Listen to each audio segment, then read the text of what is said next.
Hello class 10th, welcome in AK study. मैं हूं अरुण कुमार यादव और आज इस वीडियो में हम देखेंगे एक्सरसाइज 4.4 का सॉल्यूशन। और इससे पहले मैंने इतनी वीडियो अपलोड की हैं, मैं उम्मीद करता हूं कि आपने वो देख ली होंगी। फिर भी अगर नहीं देखी हैं तो पहले आप उनको देख लेना, उनके लिंक आपको इस वीडियो के डिस्क्रिप्शन में मिल जाएंगे। इसके अलावा अगर आप इंस्टा पे हैं तो आप एके स्टडी को इंस्टा पे फॉलो कर सकते हैं, और अगर आप हिंदी मीडियम के स्टूडेंट हैं तो आप हिंदी मीडियम को इंस्टा पे फॉलो कर सकते हैं। तो देखो, जो ये एक्सरसाइज है इसके कुछ बेसिक कॉन्सेप्ट हैं, पहले इनको डिस्कस कर लेते हैं, फिर क्वेश्चन शुरू करेंगे। हालांकि ये सारे बेसिक कॉन्सेप्ट मैं आपको पहले भी बता चुका हूँ, जब मैंने इस चैप्टर की पहली वीडियो बनाई थी, मतलब इंट्रोडक्शन वीडियो, तो उसमें मैंने ये सारे कॉन्सेप्ट बताए थे। बट फिर भी क्योंकि इस एक्सरसाइज में ये सभी कॉन्सेप्ट यूज़ होंगे तो एक बार इनको और डिस्कस कर लेते हैं। मैं ज़्यादा डीपली नहीं बताऊँगा क्योंकि मैं पहले बता चुका हूँ, तो हल्का हल्का एक बार इनको देख लेते हैं। तो देखो, जो स्टैंडर्ड फॉर्म होती है क्वाड्रेटिक इक्वेशन की, वो क्या होती है? वो होती है a x square plus b x plus c is equal to 0। इसमें जो एक्स स्क्वायर का कोफिशिएंट होगा उसको हम ए बोलेंगे, जो एक्स का कोफिशिएंट होगा उसको बी बोलेंगे, और जो कांस्टेंट टर्म होगी उसको सी बोलेंगे। ठीक, कंडीशन ये है कि जो एक्स स्क्वायर का कोफिशिएंट है यानी कि ए, ये 0 के बराबर नहीं हो सकता है। इसके अलावा ए, बी और सी ये तीनों ही रियल नंबर होने चाहिए। ठीक, इतने के बाद आपको याद रखना है कि डिस्क्रिमिनेंट यानी कि डी कैसे निकाला जाता है। तो जो डी है यानी डिस्क्रिमिनेंट, इसकी वैल्यू होती है बी स्क्वायर माइनस 4ac के बराबर। मतलब यहाँ से आप ए बी सी की वैल्यू पुट करेंगे तो आपको डी मिल जाएगा। अब जब यहाँ पे आप ए बी और सी की वैल्यूज रख के डी निकालोगे तो यहाँ पे डी की हम जो वैल्यूज आएंगी उनको 3 कैटेगरीज में बांट सकते हैं। पहला, डी लेस देन 0 हो, दूसरा डी इज इक्वल टू 0 हो, तीसरा डी ग्रेटर देन 0 हो। तो इन 3 कैटेगरी के हिसाब से हम ये बता सकते हैं कि इनके रूट्स कैसे होंगे। जैसे अगर डी लेस देन 0 है, मतलब डी नेगेटिव है, तो उस क्वाड्रेटिक इक्वेशन का कोई भी रियल रूट एग्जिस्ट नहीं करता है, ये मतलब हुआ। इसी तरह से अगर डी इज इक्वल टू 0 है, मतलब डी 0 के बराबर है, तो इसका मतलब है उस क्वाड्रेटिक इक्वेशन के 2 इक्वल रियल रूट होंगे या फिर 2 सेम रियल रूट होंगे। और अगर डी ग्रेटर देन 0 है, मतलब पॉजिटिव है डी, तो वहाँ पे 2 डिफरेंट रियल रूट्स एग्जिस्ट करते हैं। तो देखो, जो मैंने ये 3 केस आपके सामने डिस्कस किए, इसमें से जो पहला केस है यहाँ पर तो रूट एग्जिस्ट नहीं करता है। जो दूसरा केस है यहाँ पे रूट एग्जिस्ट करते हैं, भले ही दोनों इक्वल हैं। यहाँ पर भी एग्जिस्ट करते हैं, भले ही दोनों डिफरेंट हैं। तो इसका मतलब है कि इन दोनों में, ठीक है, इन दोनों केसेस में रूट एग्जिस्ट कर रहे हैं। तो जब भी इन दोनों में से कोई केस हुआ, यानी कि आपको डी 0 के बराबर मिला या फिर डी पॉजिटिव मिला, तब आप रूट निकालने के लिए ये फॉर्मूला लगाओगे।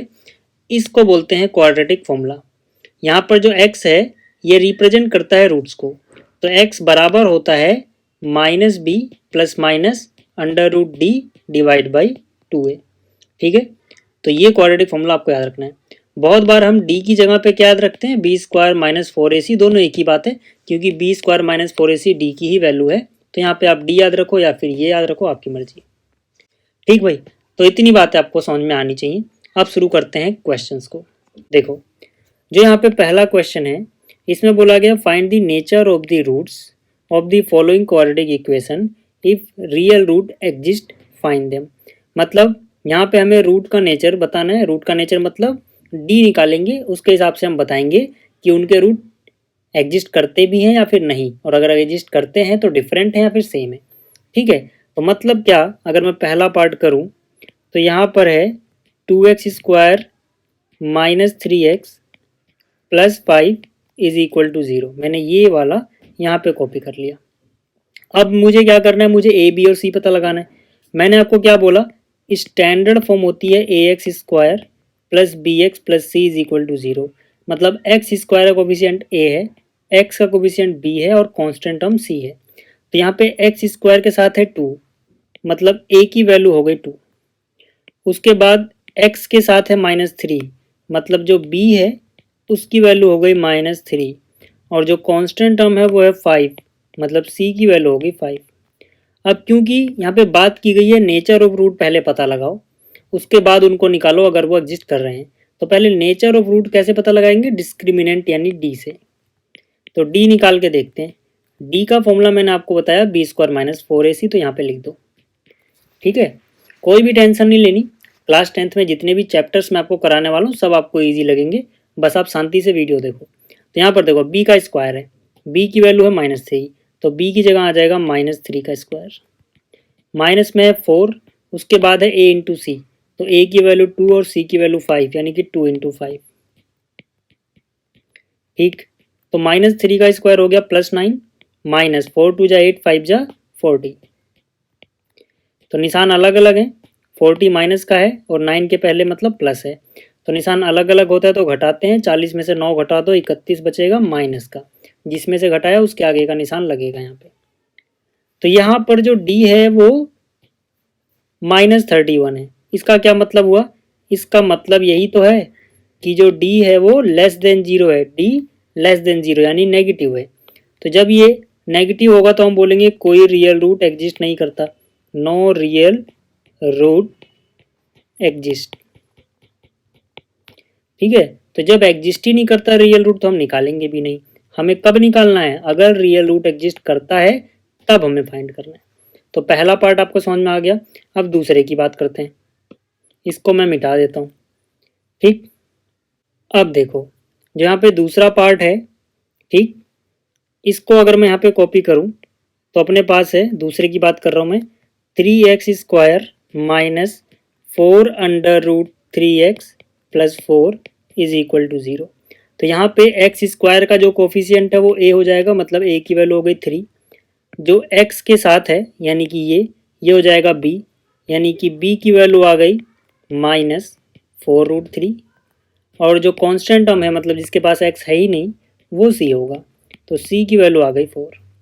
तो फिर से नेचर ऑफ रूट के लिए पहले हम d की वैल्यू निकालेंगे, तो यहाँ पे b की वैल्यू रखो, b की वैल्यू है -4√3, b का स्क्वायर है तो इसका भी स्क्वायर लगा दो। ठीक है, देखो b की जगह ये आया, स्क्वायर की जगह स्क्वायर, फिर है -4ac, तो -4 a और c, तो a की जगह 3 c की जगह 4, तो a की जगह 3 c की जगह 4 इज इक्वल टू, अब देखो यहाँ पर इसका स्क्वायर कितना हो जाएगा, 4 का स्क्वायर 16 और √3 का स्क्वायर 3, तो 16 3 जा 48, और क्योंकि पावर इवन है तो माइनस हट जाएगा। जिसको समझ में ना आया हो ऐसे समझ सकता है, अपने पास था -4 √3 का स्क्वायर, 4 का स्क्वायर हो गया 16, √3 का स्क्वायर 3, मल्टीप्लाई किया क्योंकि दोनों चिपका के लिखे मतलब मल्टीप्लाई है 48।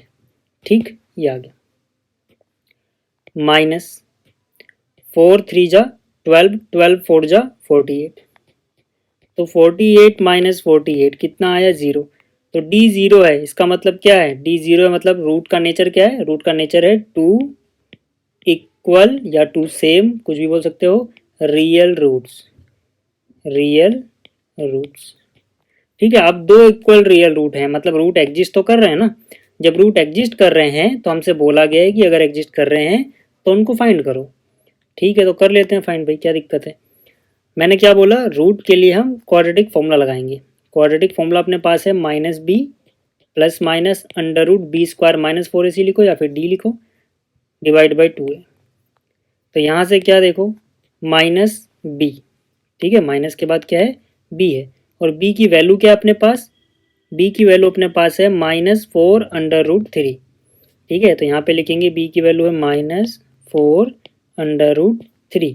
ध्यान से देखो, ये जो माइनस है ये तो फॉर्मूले वाला है, और जो ये माइनस है वो b की वैल्यू के पास ही था। ठीक है, तो इसलिए यहाँ पे दो माइनस आपको नजर आ रहे हैं। उसके बाद क्या है प्लस माइनस, तो यहाँ लिखेंगे प्लस माइनस √d, ठीक है, और d की वैल्यू आई है 0, तो यहाँ हो जाएगा 0, डिवाइड बाई 2 इंटू में a है, ठीक है, 2 इंटू में a है, a की वैल्यू क्या है अपने पास, a की वैल्यू है 3, तो यहाँ से हो जाएगा 2 इंटू a यानी कि 3। तो यहाँ से देखो माइनस माइनस प्लस हो गया, ठीक है, और क्या है 4√3, तो यहाँ से आ गया 4√3। ठीक है, इसका तो कोई मतलब नहीं है, √0 0 ही होता है, इसको हटाओ भूल जाओ। डिवाइड बाई नीचे क्या है 2 इंटू 3, अब 2 1 जा 2, 2 2 जा 4। ठीक है, इसके बाद देखो, इसके बाद मैं क्या करूँगा, √3 से इसको काटूंगा 3 को, तो यहाँ बचेगा √3। कैसे, जिसको नहीं समझ में आया समझ लो, इसको मैं यहाँ पे कॉपी कर रहा हूँ, यहाँ लिखा मैंने √3 डिवाइड बाई 3। ठीक है, तो यहाँ हो गया √3 डिवाइड बाई, जो ये 3 है ना, इसको हम लिख सकते हैं √3 का स्क्वायर, मतलब √3 इंटू √3 करें तो वापस से हमें 3 मिलेगा। तो अगर मैं 3 को ऐसे लिखता हूँ तो एक बार कट जाएगा, यानी कि 1 √3 नीचे बच जाएगा। तो यहाँ पे अब मैं काट रहा हूँ, ठीक है, इससे काटा तो कितना बचा √3, तो ऊपर देखो 2 वन जा 2 बचा हुआ है ऊपर, और नीचे बचा हुआ है √3 वन जा √3। ठीक है, तो देखो जब भी डी 0 होगा तो यहाँ पे आपको कितना नजर आएगा, 1 नजर आएगा। बट आपको दोनों रूट लिखने हैं, यानी कि पहला रूट कितना है 2√3, और इस तरह से दूसरा भी कितना हो जाएगा 2/√3। ठीक है, 2/√3। यहाँ पर जब डी की वैल्यू 0 होगी तो यहाँ पे एक ही चीज़ आपको दिखेगी, बट असलियत में वो चीज़ आपको 2 बार लिखनी है, क्योंकि दोनों रूट सेम है इसलिए आपको नज़र एक आ रहा है। ठीक है, तो आप लिखोगे 2 बार। तो ये हो गया। इसके अलावा जो ये तीसरा वाला है ये आप खुद कर लेना, आपको समझ में आ गया होगा। चलो अब देखते हैं अगला क्वेश्चन। अब देखो जो क्वेश्चन नंबर 2 है, इस तरह के क्वेश्चन अक्सर एग्जाम में पूछ ले जाते हैं, तो काफ़ी इंपॉर्टेंट है। यहाँ पे क्या बोला गया, find the values of k for each of the following quadratic equations so that they have 2 equal roots. मतलब जो क्वाड्रेटिक इक्वेशन हमें दी गई है इसमें हमें के की वैल्यू बतानी है, और के की वो वैल्यूज बतानी है जिनके लिए यहाँ पे 2 इक्वल रूट्स हों। तो देखो सबसे पहले ए बी और सी पता करो। तो ए कितना है 2 है, एक्स स्क्वायर के कोफिशिएंट को ए बोलते हैं, कितना है 2, और एक्स के कोफिशिएंट को बी बोलते हैं, तो बी कितना हो गया के, और जो कांस्टेंट टर्म है उसे सी बोलते हैं, तो सी कितना हो गया 3। अब देखो अब हम कंडीशन लगाएंगे, यहाँ पे क्या कंडीशन है, 2 इक्वल रूट्स होने चाहिए। तो हम बोलेंगे फॉर 2 इक्वल रूट्स। ठीक है, फॉर 2 इक्वल रूट क्या कंडीशन होती है, ये होती है डी इज इक्वल टू 0 होना चाहिए। भाई अगर डी 0 होगा तभी तो 2 इक्वल रूट होता है, अभी मैंने आपको पढ़ाया। ठीक, तो डी की वैल्यू क्या होती है, बी स्क्वायर माइनस 4ac। तो डी के नीचे हम बी स्क्वायर माइनस 4ac लिख देंगे। अब यहाँ पे बी की वैल्यू और यहाँ पे ए और यहाँ पे सी की वैल्यू पुट कर दो, काम बन गया। तो यहाँ पे देखो बी क्या है अपना, बी अपने पास है के, तो बी की जगह लिख देंगे के। तो ये हो जाएगा के का स्क्वायर माइनस 4a और सी, ए की वैल्यू 2 है, सी की वैल्यू 3 है, बराबर है 0। तो यहाँ से हो गया के स्क्वायर माइनस 4 2 जा 8 3 जा 24, बराबर आ गया 0। तो यहाँ से के स्क्वायर की वैल्यू आ गई 24, के की वैल्यू निकालोगे तो ये 24 चला जाएगा अंडर रूट में, लेकिन प्लस माइनस में जाएगा। ठीक है, जब आप दोनों तरफ अंडर रूट ले रहे हो तो एक तरफ आपको प्लस माइनस लगाना होता है। तो के हो जाएगा प्लस माइनस, ये हो जाएगा 2√6। ठीक है ना, क्योंकि जो 24 है अंदर उसको आप लिख सकते हो 4 × 6, 4 का अंडर रूट तो 2 बाहर आ जाएगा, 6 अंदर बच जाएगा। ठीक है, तो ये आपको समझ में आ गया होगा। अब आगे चलते हैं। देखो यहाँ से के की 2 वैल्यूज आपको पता लग गई। ठीक, तो जैसे हमने ये क्वेश्चन किया है वैसे ही हम इसका दूसरा पार्ट भी करेंगे। ठीक है, पहले मैं इसको मिटा लेता हूँ। अब देखो ये दूसरा पार्ट मैंने यहाँ पे कॉपी किया। दूसरे पार्ट में अपने पास है के एक्स ब्रैकेट में x माइनस 2 प्लस में 6 इज इक्वल टू 0। ठीक, तो यहाँ पे के एक्स को x से मल्टीप्लाई करोगे कितना हो जाएगा, के एक्स स्क्वायर, फिर इस के एक्स को -2 से मल्टीप्लाई करोगे ये हो जाएगा -2kx, प्लस में है 6, बराबर में है 0। तो यहाँ से a की वैल्यू बताओ, एक्स स्क्वायर के कोफिशिएंट को a बोलेंगे यानी कि a हो गया k। ठीक, और x के कोफिशिएंट को b बोलेंगे यानी कि b हो गया -2k, तो b हो गया -2k, और जो कांस्टेंट हम इसे c बोलेंगे तो c हो गया 6। ठीक है, चलो अब कंडीशन क्या थी भाई, 2 इक्वल रूट्स होने चाहिए। यहाँ पे जो कंडीशन आप वही लगाना। अगर बोला जाएगा 2 डिस्टिंक्ट तो आप d ग्रेटर देन 0 बोलोगे।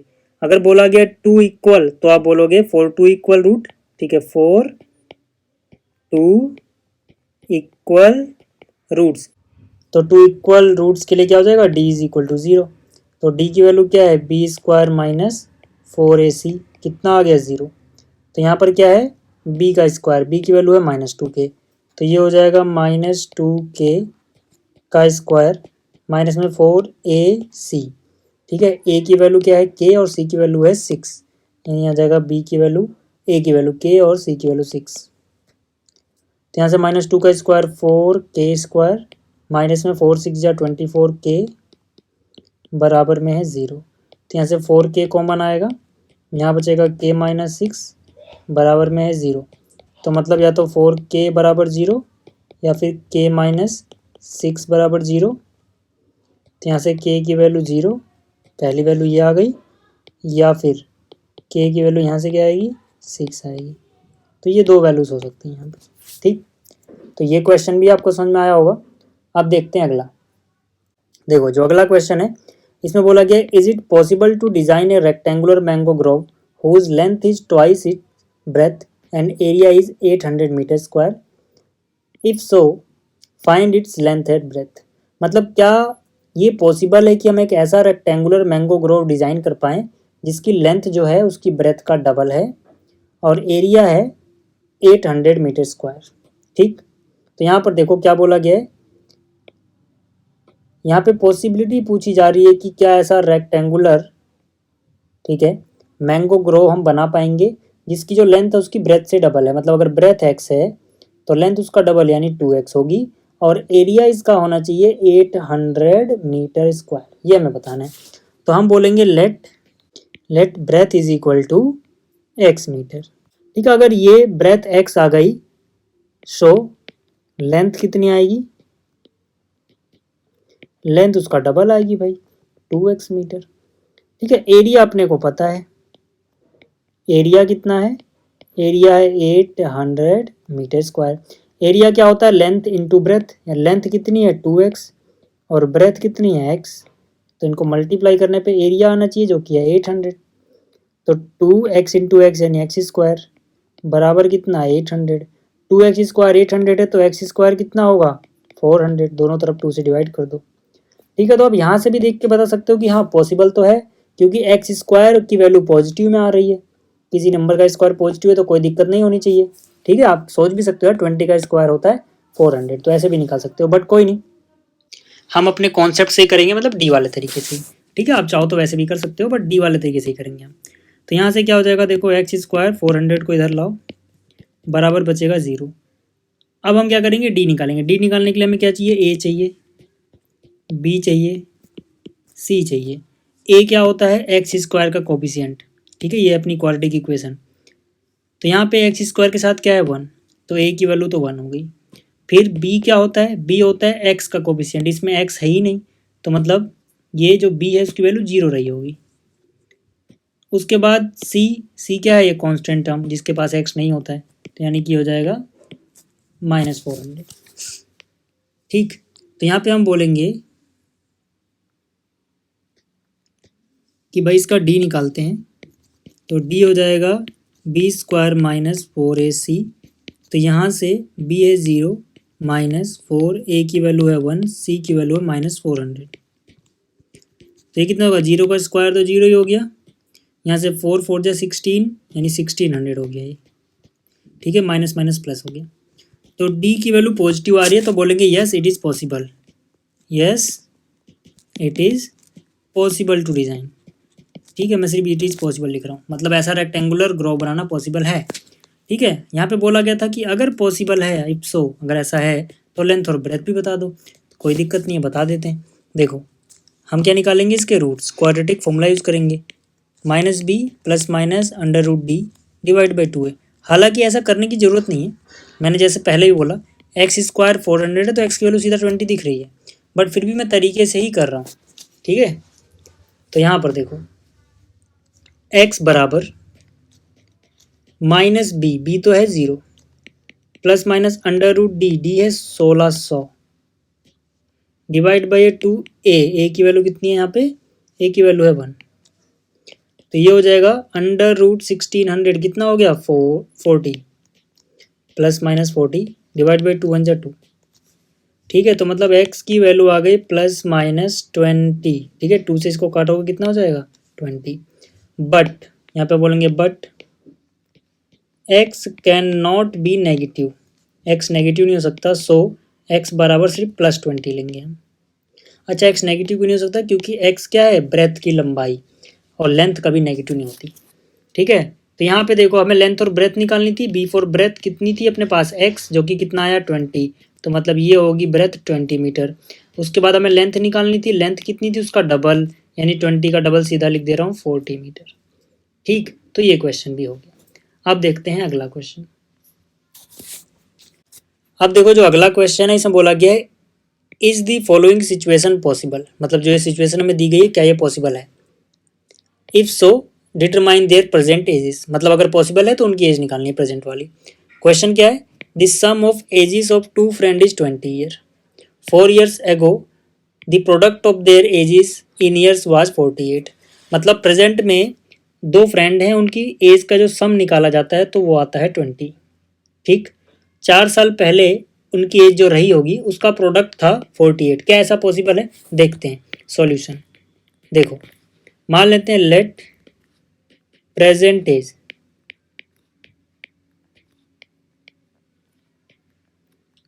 ऑफ फर्स्ट, ठीक है, मतलब पहले लड़के की या पहले दोस्त की जो प्रेजेंट एज है मान लिया वो x साल का है।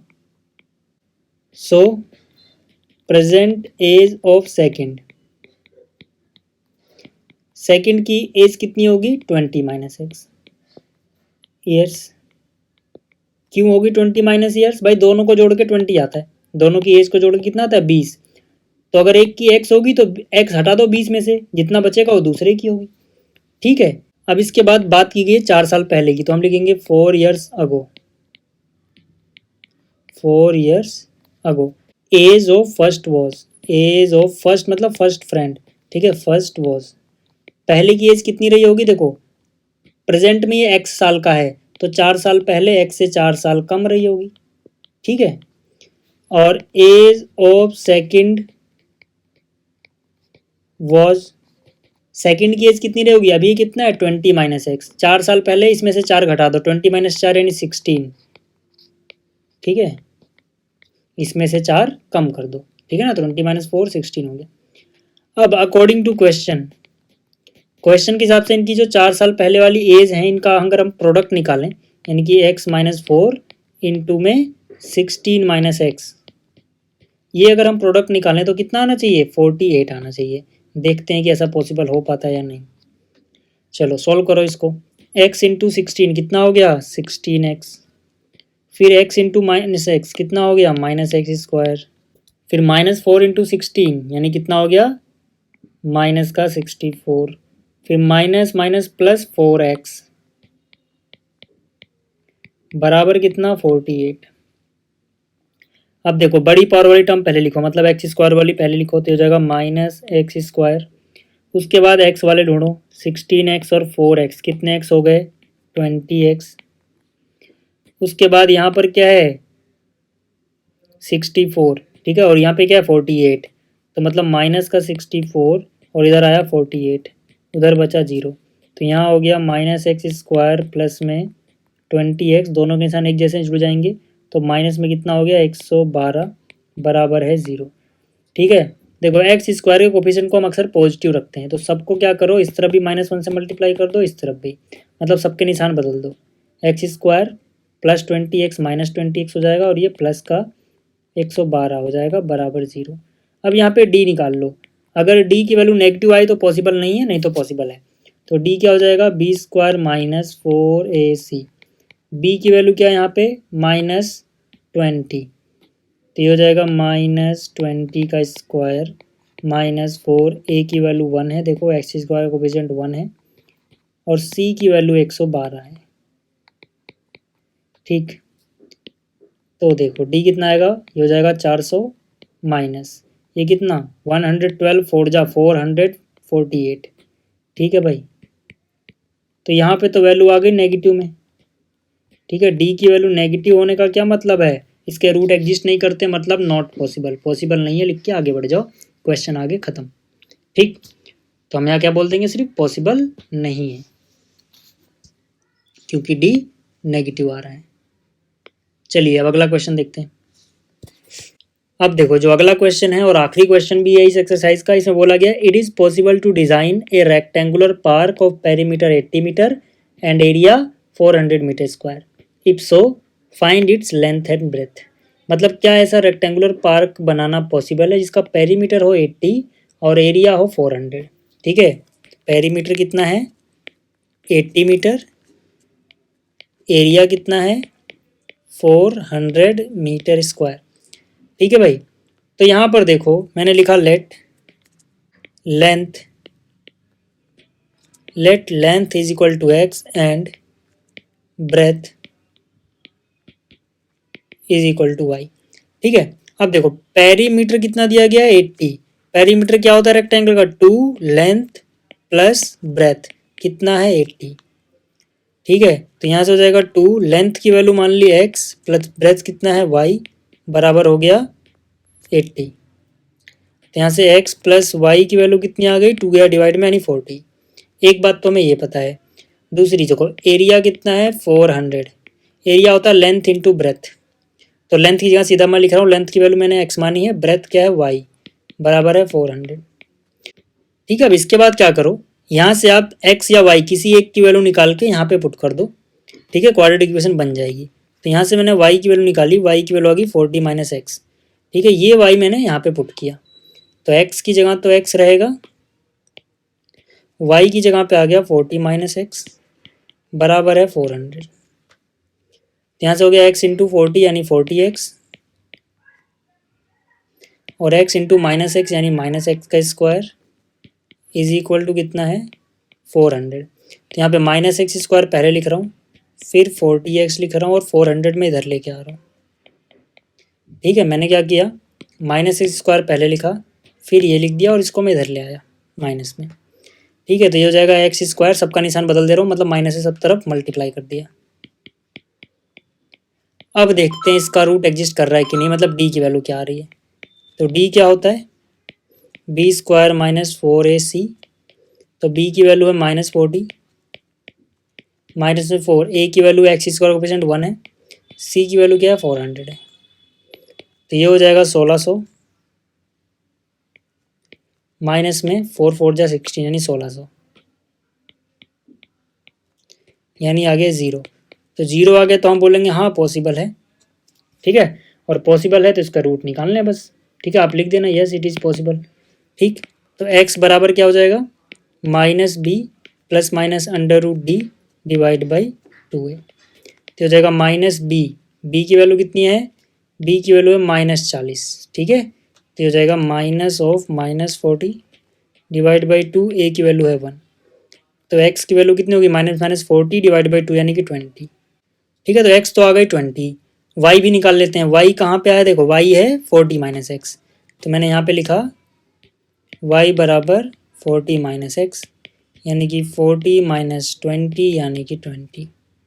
ठीक है, तो y भी 20 आ गई। ठीक है, तो अपना लेंथ थी x यानी कि लेंथ x थी, x की वैल्यू कितनी आई है 20 यानी कि लेंथ हो गई 20, और ब्रेथ y थी, तो ब्रेथ भी कितनी आई है y यानी कि 20। तो मतलब लेंथ और ब्रेथ बराबर है, तो इसका मतलब ये स्क्वायर है, और स्क्वायर भी रेक्टेंगल होता है, तो कहीं भी कोई आपत्ति नहीं होनी चाहिए। ठीक है, तो ये एक्सरसाइज कंप्लीट हो गई आपकी, तो जल्दी मिलेंगे अगली वीडियो में। Thanks for watching.